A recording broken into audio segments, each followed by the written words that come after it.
এনেকুৱা দিন আহিছে নেকি যে বাংলাদেশী মানুহৰ ভৰিত আমাৰ অসমীয়া মহিলাই পৰিব। এই বাংলাদেশীবিলাকে এতিয়া আমাৰ অসমীয়া মহিলাক ভৰিত পেলাই দিলে, আৰু তাতকৈ আৰু দুখজনক আৰু লজ্জাজনক কথা কি থাকিব।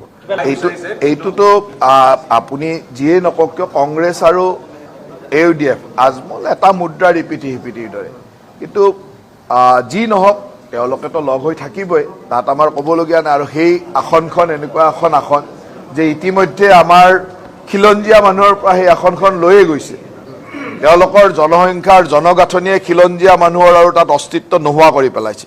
কিন্তু মই ভাবোঁ যে যিখিনি খিলঞ্জীয়া মানুহ আছে সেইখিনি অন্ততঃ এইবাৰ মাৰবান্ধি থিয় হ'ব। নহ'লে এনেকুৱা হ'ল যে এতিয়া অসমৰ শিৱসাগৰৰ দৰে ঠাইত অসমীয়া আই মাতৃক গম নোপোৱাকৈ এই ধৰণৰ মানুহে এই ধৰণৰ আগ্ৰাসনকাৰী ভৰিত পেলাই দিলে, তাতকৈ আৰু দুখৰ কথা কি থাকিব পাৰে। যেনেকৈ ইষ্ট ইণ্ডিয়া কোম্পানী ব্যৱসায় কৰিবলৈ আহি ভাৰতখনকে দখলত লৈ লৈছিল, তেনেকৈ ইয়াত আহি এই বাংলাদেশীবিলাকে এতিয়া আমাৰ অসমীয়া মহিলাক ভৰিত পেলাই দিলে, আৰু তাতকৈ আৰু দুখজনক আৰু লজ্জাজনক কথা কি থাকিব। মইতো এই ছবিখন দেখি নিজে কান্দিছোঁ। কিয় যে এনেকুৱা দিন আহিছে নেকি যে বাংলাদেশী মানুহৰ ভৰিত আমাৰ অসমীয়া মহিলাই পৰিব। ইমান তললৈকে আমি গ'লো নেকি, তাক লৈ দুখ লাগিছে। সেইকাৰণে এইটো হ'ল ইষ্ট ইণ্ডিয়া কোম্পানীৰ দৰে। ইষ্ট ইণ্ডিয়া কোম্পানী যেনেকৈ ব্যৱসায় কৰিবলৈ আহিছিল, আহি গম নোপোৱাকৈ ভাৰতখন পৰাধীন কৰি পেলালে, এওঁলোকে এনেকৈ আহিছিল, আহি পেলাই আমাক গ্ৰাস কৰি এনেকুৱা কৰি পেলালে যে এতিয়া শিৱসাগৰত খিলঞ্জীয়া অসমীয়া মানুহে বদৰুদ্দিন আজমলৰ ভৰিত পেলাই দিলে। কিমান দুখ লগা কথা।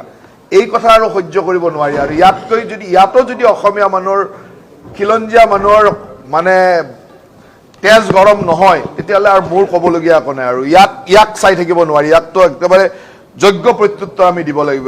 এনেকৈ আৰু এইটোতো ইষ্ট ইণ্ডিয়া কোম্পানীৰ দৰে আমাক খাই পেলাব, গিলি পেলাব।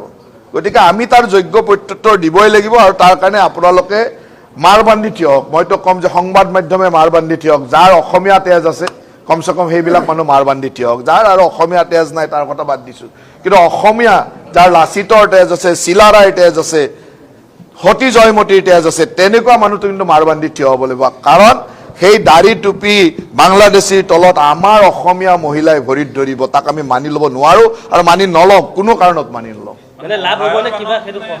লাভ হয় লছ হয় নাজানো, কিন্তু অসমীয়া মানুহে মাৰ বান্ধি থিয় হ'ব লাগিব বাংলাদেশীৰ বিৰুদ্ধে। তাৰ কাৰণে মই সকলোকে আহ্বান জনাইছোঁ, এইটো কৰিবই লাগিব। তাত বাহিৰে আৰু আমাৰ বিকল্প নাই।